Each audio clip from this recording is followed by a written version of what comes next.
I'm an artist who loves brushes and I buy new ones often. I have quite the collection, but as we all know, synthetic brushes tend to wear off. They lose their shape and softness, so they need to be changed more often. And yes, real hair brushes last much longer, but I decided to stop buying them. My local art supply store started carrying Tintoretto's range, and I've tried a few of them already. I'm very impressed by their synthetic squirrel range. It's one of the best I have ever tried, maybe even the best. They stay soft and pointy for longer and they look and feel like real squirrel hair. So when I recently realized I don't have nice detail brushes, I was excited to try more brushes by the same company.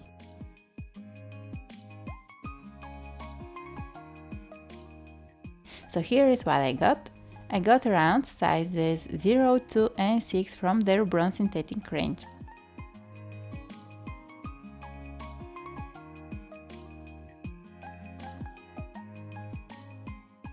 I don't know if you can see, but the tip here is a bit bent, so I hope that little hook will disappear once I remove the camera pick.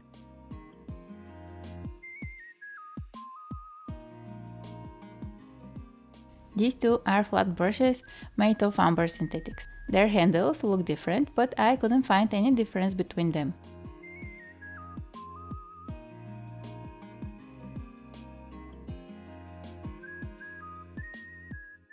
I also got two small flat brushes. This one is by some other brand, so I'll keep it aside. I use flat brushes mostly for lifting, and having such a precise one helps retrieve some detail highlights. If you have bought brushes online or in store, you know they come with their bristles covered with something that makes them hard. This substance is gum arabic and is also used when making some watercolors. It's a sticky liquid that hardens when it dries and can then be dissolved in water again. So when buying new brushes, you need to remove it carefully to avoid damaging the brush. Use a jar of water and a towel or a tissue. Swirl the brush into water and gently wipe it on the tissue until the bristles have loosened, softened, and are completely separated from one another. Do not force this process. If you're handling the brush roughly, it may get damaged before it's first used.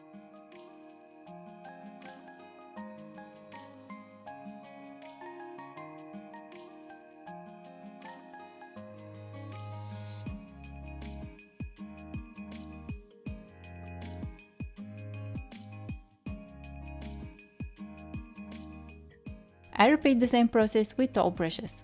Keep in mind that the bigger the brush, the more time it will take for the gum arabic to be dissolved in the water.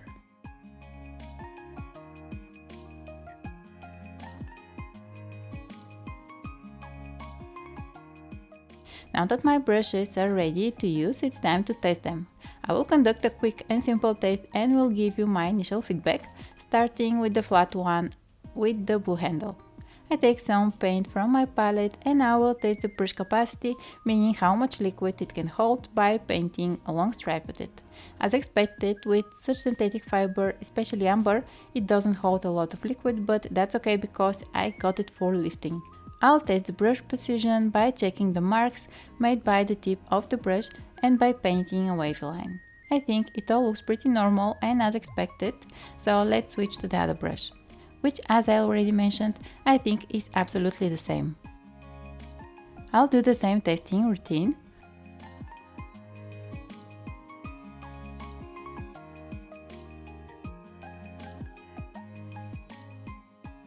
This one looks different, but I think it's mostly because I added more water to the paint this time, and with the previous brush I had thicker paint on it. Let's try again with the same water to paint ratio. Yes, this looks more or less the same as the previous brush. I can't spot any difference between the two. If you happen to know what it is, let me know in the comments. Next, let's test the bronze synthetics. I'm most excited about them. Starting with size 6, I take some paint and I'll just play with it a little bit to check its absorbency and precision.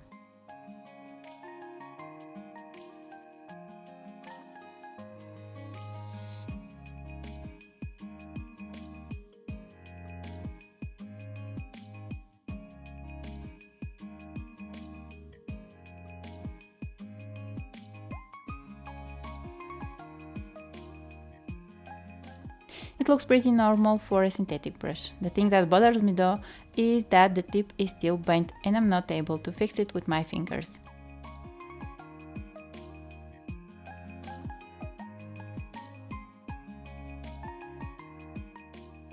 Let's test the other two sizes.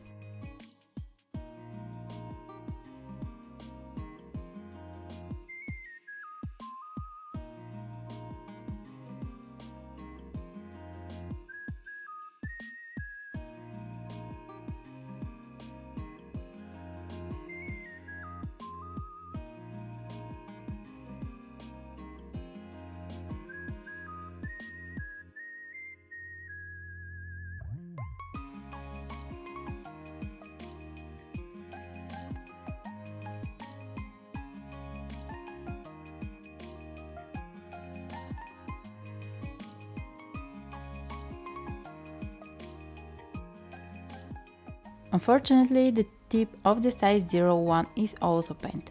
This really bothers me as they're brand new.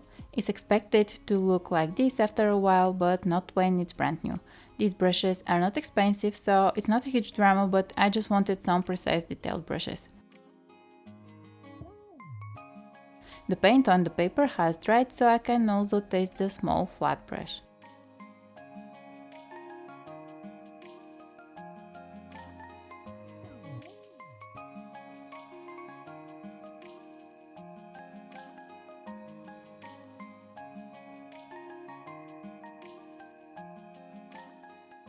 I would say it's very precise and it lifts the paint very well.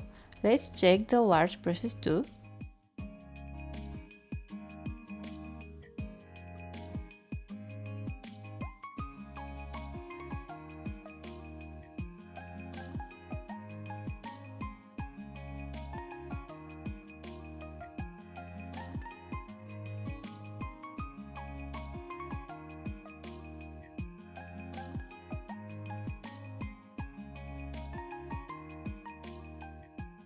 They both do a great job with that. So overall, I'm happy with the brushes. They look nicely made and perform as expected, except that little bend I have on my round size 0 and 6. I'm looking forward to try more of Tintoretto's range. They have synthetic goat hair brushes, which I think will be next. Stay tuned for more product reviews, and if you like this video, check out this one where I'm trying the Hahnemühle collection paper in rough and cold press as well as Bao Hong Master's Choice, and I compare them to my favorite paper. Thank you so much for watching, bye!